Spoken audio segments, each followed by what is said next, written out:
Assalamualaikum warahmatullahi wabarakatuh. Salam sejahtera untuk kita semua. Perkenalkan, nama saya Fitriani dengan NIM 22017014 dari Prodi Sastra Indonesia. Adapun video ini untuk memenuhi tugas pada mata kuliah pengantar kajian kesusastraan oleh Ibu Dr. Yeni Hayati MHum sebagai dosen pengampu. Selamat menyaksikan.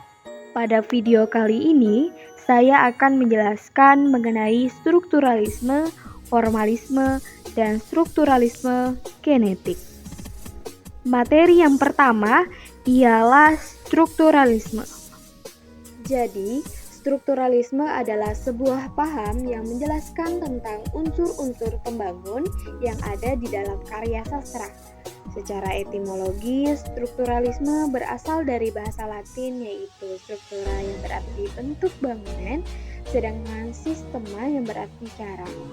Menurut Joseph, dijelaskan bahwa strukturalisme menganggap karya sastra sebagai artefak. Maka realisasi-realisasi struktural sebuah karya sastra hanya dapat dipahami dalam relasi unsur-unsur artefak itu sendiri. Oh iya, paham tentang strukturalisme ini dibawa oleh Ferdinand de Saussure pada bidang linguistik di Eropa awal tahun 1900-an.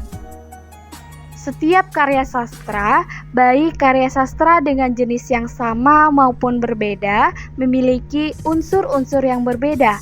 Akibat dari ciri-ciri inheren tersebut, perbedaan unsur juga terjadi sebagai akibat dari perbedaan proses resepsi pembaca. Dalam hubungan inilah memiliki ciri-ciri yang khas yang tidak bisa digeneralisasikan. Perlu diketahui bahwa unsur-unsur strukturalisme ada 3 pokok, yaitu prosa, puisi, dan drama. Untuk prosa, terdiri dari tema, peristiwa atau kejadian, latar atau setting, penokohan, alur, sudut pandang, dan gaya bahasa. Untuk puisi, terdiri dari tema, gaya bahasa, imajinasi atau daya bayang, irama, sajak, diksi, simbol, dan nada. Dan untuk drama, terdiri dari tema, dialog, peristiwa, latar, penokohan, alur, dan gaya bahasa. Untuk materi kedua yaitu teori formalisme. Jadi, teori formalisme adalah teori sastra yang percaya bahwa yang membentuk sastra adalah objek formalnya, yaitu bahasa. Oleh karena itu, bahasa mendapat porsi yang relatif besar dalam pandangan formalisme. Adapun istilah formalisme ini berasal dari bahasa Latin yaitu forma yang berarti bentuk dan wujud. Munculnya teori formalisme dipengaruhi oleh 3 faktor. Yang pertama, formalisme muncul karena penolakan terhadap paradigma positivisme di abad ke-19. Yang kedua, terjadinya pergeseran paradigma diakronis dan sinkronis. Yang ketiga, penolakan terhadap pendekatan tradisional yang memberikan terhadap hubungan karya sastra. Dalam teori formalisme memiliki kelemahan, adapun kelemahan pada teori formalisme sebagai berikut. Untuk kelemahan yang pertama ialah formalisme terlampau menggunakan bahasa sehari-hari. Bahasa tidaklah seragam karena banyak ragam bahasa, yaitu baik dari ragam bahasa sosial, ragam profesional, dan lain-lain. Yang kedua, formalisme cenderung hanya dekat dengan puisi dan menjauhi prosa, sebab kaum formalis memfokuskan diri pada bentuk bahasa. Yang ketiga, formalisme memiliki kecenderungan untuk mendasarkan diri pada persepsi pengertian sastra menjadi kabur dan meluas. Yang keempat, karena ia perspektif tidak lagi ontologis atau filsafat, sebab persepsi dapat berubah dalam konteks yang berbeda. Langkah-langkah analisis karya sastra dengan menggunakan pendekatan formalisme mencakup 2 jenis, yaitu analisis puisi dan analisis prosa. Yang pertama ialah analisis puisi. Dalam analisis ini, Tahapan yang dilakukan adalah pembacaan secara seksama, pencairan frasa atau kalimat yang berbeda atau kalimat sehari-hari, dan memberikan tafsir terhadap frasa yang unik tersebut. Yang kedua, analisis prosa. Dalam analisis ini, tahapan yang dilakukan adalah identifikasi subjek, identifikasi motif, pengelompokan motif-motif, dan pembuatan peta motif yang membentuk karya menjadi satu kesatuan.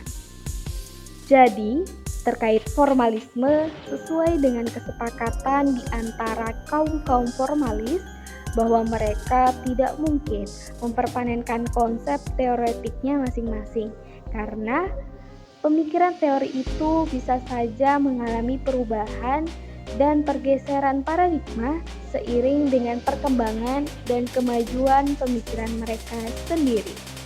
Untuk materi ketiga yaitu teori strukturalisme genetik. Strukturalisme genetik ditemukan oleh Lucien Goldman, seorang filsuf dan sosiolog Rumania Prancis. Teori tersebut dikemukakan dalam bukunya yang berjudul The Hidden God, The Study of Tragic Vision in the Pens of Pascal and the Tragedies of Racine, dalam bahasa Perancis yang terbit pertama kali pada tahun 1956. Teori strukturalisme genetik merupakan salah satu metode penelitian karya sastra populer karena dalam menganalisis karya sastra menggabungkan antara struktur teks, konteks sosial, dan pandangan dunia pengarang. Adapun unsur-unsur penopang dalam teori ini sebagai berikut. Yang pertama, fakta-fakta kemanusiaan. Fakta-fakta kemanusiaan ini merupakan hasil usaha manusia untuk mencapai keseimbangan yang tepat, yang lebih baik dalam hubungannya dengan dunia sekitar. Yang kedua ialah subjek kolektif atau transindividual.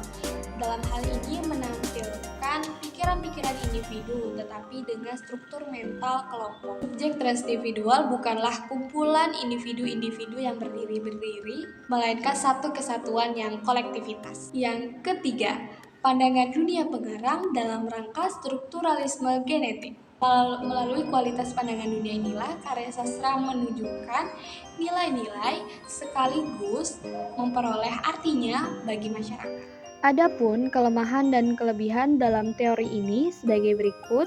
Untuk kelemahan, yang pertama, analisis struktur karya sastranya belum menjangkau secara keseluruhan teori sastra yang lengkap dan tepat.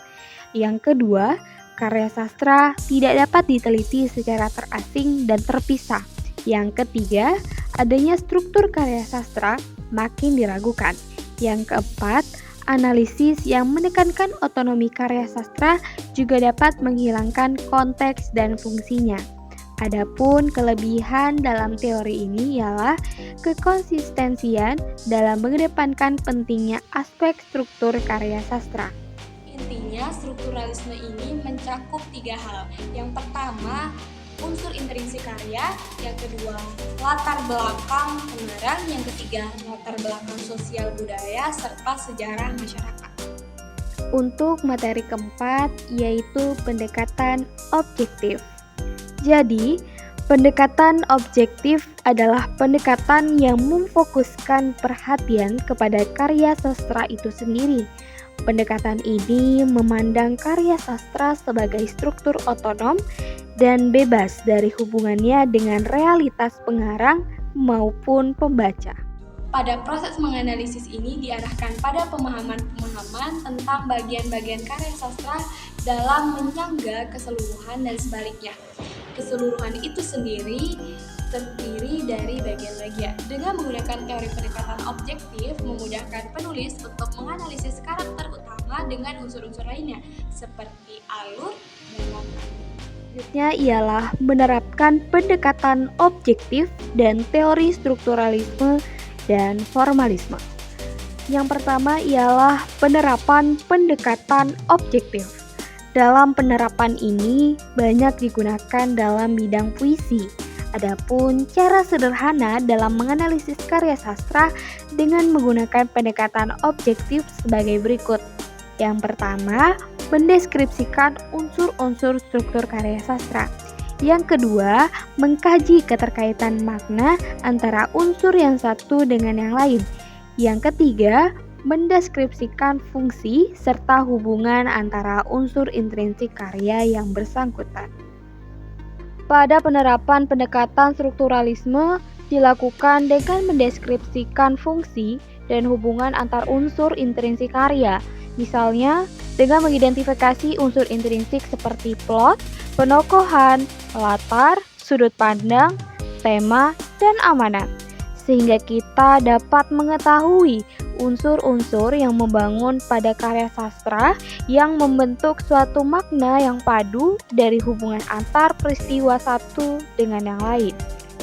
Pada penerapan pendekatan formalisme dalam ruang lingkup karya sastra, para kaum formalis Rusia membagi wilayah studi sastra ke 3 bagian, yaitu stilistika, komposisi, dan tematik. Menurut Jacobson, dalam meneliti karya sastra ada 3 tahapan, yaitu yang pertama, analisis aspek-aspek suara pada karya sastra. Yang kedua, masalah-masalah makna pada kerangka puisi. Yang ketiga, mengidentifikasi suara dan makna keseluruhan yang tidak dapat dipisahkan. Jadi, penerapan dalam pendekatan ini bahwa studi sastra tidak perlu melibatkan aspek-aspek di luar teks formal karya sastra. Selanjutnya ialah contoh analisis karya sastra. Untuk contoh analisis karya sastra yang pertama, kita akan menganalisis puisi sia-sia karya Chairil Anwar dengan menggunakan pendekatan objektif. Dalam analisis puisi ini, kita akan memperhatikan dan menelaah unsur lahir atau fisik dan struktur batin pada puisi sia-sia. Yang pertama ialah unsur lahir atau fisik. Dalam unsur lahir atau fisik ini terdiri dari tipografi, diksi, majas, pengimajian, dan irama. Untuk yang pertama, kita akan melihat tipografi dalam puisi ini terdiri dari 4 bait, 12 baris dengan pola 6, 3, 1, 2, dengan setiap barisnya diawali huruf kapital dan ada beberapa tanda baca dalam puisi ini, seperti tanda titik pada larik, mampus kau, dikoyak-koyak sepi. Lalu ada tanda tanya dan titik 2 yang bisa kita lihat pada larik, saling bertanya, apakah ini cinta? Dan ada tanda seru pada larik yang bisa kita lihat, yaitu, hatiku saja yang tak mau memberi. Untuk yang kedua ialah diksi. Diksi yang digunakan pada puisi ini menggunakan kata yang bersifat keakuan atau individualis. Selanjutnya ialah majas. Dalam puisi ini, saya menemukan 5 majas yang terdapat dalam bait-bait puisi. Untuk majas yang pertama ialah majas simbolik atau menggambarkan sesuatu dengan simbol untuk menyatakan sesuatu. Untuk contohnya bisa kita lihat pada larik membawa kembang berkarang. Untuk majas yang kedua ialah majas alegori atau perbandingan yang saling berkaitan. Untuk contohnya bisa kita lihat pada larik mawar merah dan melati putih. Lalu ada juga darah dan suci. Untuk majas yang ketiga ialah majas perifrasis atau penguraian kata dengan makna yang sama. Untuk contohnya bisa kita lihat pada larik serta pandang yang memastikan untukmu. Untuk majas yang keempat ialah majas retorik atau sebuah pernyataan yang berisi pernyataan atau pertanyaan yang tidak menutup jawaban. Untuk contohnya bisa kita lihat pada larik saling bertanya, apakah ini cinta? Kita berdua tak mengerti. Untuk majas selanjutnya ialah majas hiperbola atau pernyataan yang berlebihan. Untuk contohnya, bisa kita lihat pada lirik, "Ah, hatiku saja yang tak mau memberi," dan "Mampus kau, dikoyak-koyak sepi." Selanjutnya ialah pengimajian. Dalam puisi ini terdapat 3 imaji, yaitu visual, gerak, dan perasaan. Untuk imaji visual bisa kita lihat pada lirik serta pandang yang memastikan untukmu. Untuk imaji gerak bisa kita lihat pada lirik Kau tebarkan depanku. Untuk imaji yang ketiga ialah imaji perasaan, bisa kita lihat pada lirik "Ah, hatiku saja yang tak mau memberi," dan "Mampus kau, dikoyak-koyak sepi." Selanjutnya ialah rima. Pada puisi ini terdapat 4 jenis rima dengan 4 bait yang ada pada puisi. Untuk baris pertama, jenis rima yang ada pada puisi itu ialah campuran. Untuk baris yang kedua, jenis rima yang digunakan adalah acak. Untuk baris yang ketiga, jenis rima yang digunakan adalah tunggal. Untuk baris yang keempat, rima yang digunakan adalah sama. Setelah kita menelaah dan memperhatikan unsur lahir atau fisik yang ada pada puisi tersebut, selanjutnya kita akan menelaah struktur batin yang ada pada puisi ini. Struktur batin di sini terdiri dari tema, perasaan, nada, dan amanat. Untuk yang pertama ialah tema. Untuk tema pada puisi ini tentang kedukaan dan kemanusiaan yang tidak ada gunanya. Selanjutnya ialah perasaan.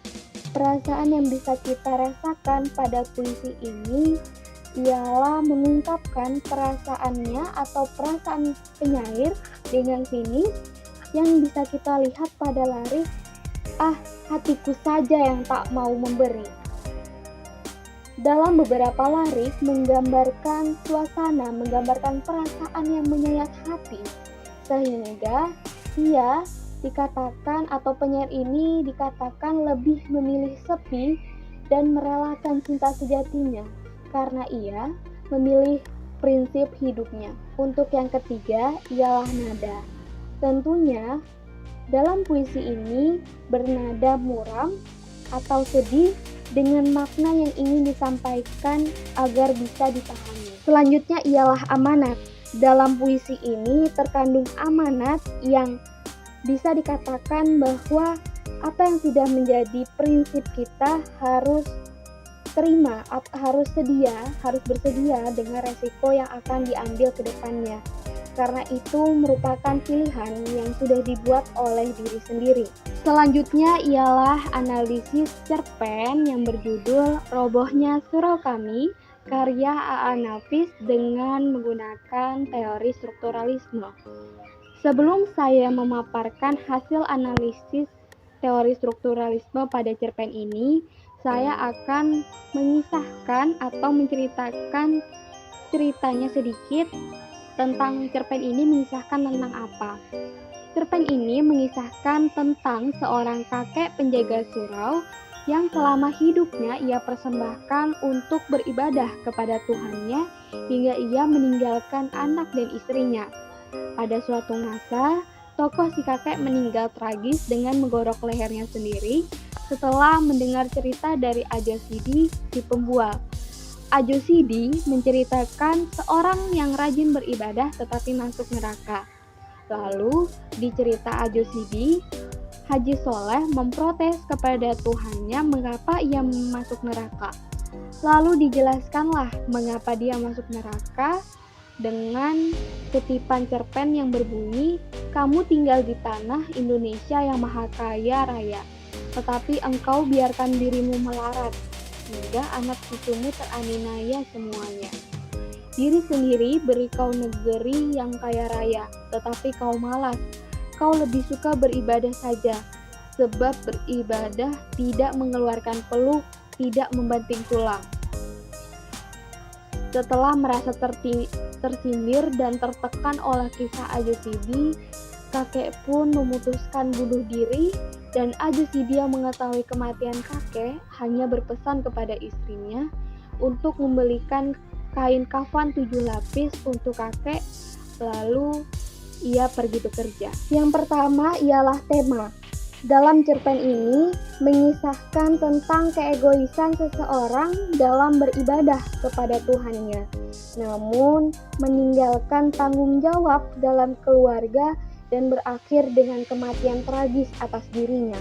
Yang kedua ialah amanat. Dalam cerpen ini kita bisa mengambil makna bahwa kita tidak boleh bersikap egois dan hanya mementingkan diri kita sendiri. Yang kedua, kita tidak boleh meninggalkan tanggung jawab. Yang ketiga, kita tidak boleh sombong atas diri kita. Selanjutnya ialah latar. Untuk latar pada cerpen ini terbagi menjadi 3, yaitu latar tempat, latar waktu, dan latar suasana. Untuk latar tempat ada di surau yang bisa kita lihat pada penggalan cerpen yang berbunyi, dan di ujung jalan nanti akan tuan temui sebuah surau tua. Untuk latar tempat yang kedua ialah pasar. Bisa kita lihat pada penggalan cerpen yang berbunyi, tuan akan berhenti di dekat pasar. Lalu yang kedua ialah latar waktu. Untuk latar waktu yang pertama ialah tahun yang lalu. Bisa kita lihat pada penggalan cerpen yang berbunyi, kalau beberapa tahun yang lalu, tuan. Untuk latar waktu yang kedua ialah sedari muda. Bisa kita lihat pada penggalan cerpen, sedari muda aku di sini. Untuk latar waktu yang ketiga ialah suatu waktu. Bisa kita lihat pada penggalan cerpen yang berbunyi, pada suatu waktu kata Ajo. Untuk latar waktu yang ketiga, untuk latar waktu yang keempat ialah besoknya, yang bisa kita lihat pada penggalan cerpen yang berbunyi dan besoknya ketika. Untuk latar yang ketiga ialah latar suasana. Pada latar suasana ialah terkejut. Bisa kita lihat pada penggalan cerpen yang berbunyi, alangkah tercengangnya Haji Saleh. Selanjutnya ialah penokohan. Dalam penokohan terdiri dari tokoh dan watak. Tokoh-tokoh yang ada dalam cerpen ini terdiri dari tokoh aku, Ajosidi, kakek, dan Haji Soleh. Untuk wataknya tersendiri, yang pertama ialah tokoh aku yang memiliki sifat ingin tahu yang lebih besar terhadap sesuatu. Yang kedua ialah Ajosidi yang memiliki sifat yang suka membual. Yang ketiga, kakek yang memiliki sifat saat beribadah, egois, mudah terpengaruh dari orang lain.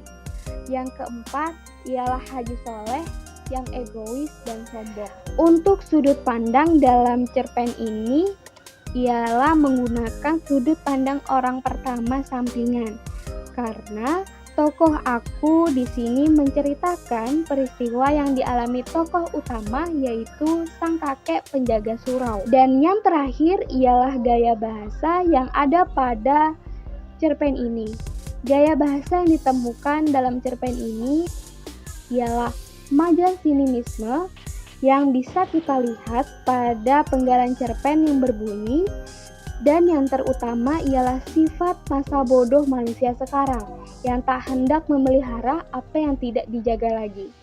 Untuk gaya bahasa yang kedua ialah majaz alerogi yang bisa kita lihat pada penggalan cerpen yang berbunyi, dilihat dari judul cerpennya, Robohnya Surau Kami. Mohon maaf apabila ada kekurangan dalam menjelaskan. Saya ucapkan terima kasih atas perhatiannya. Wabillahi taufiq wal hidayah. Wassalamualaikum warahmatullahi wabarakatuh. Bye bye.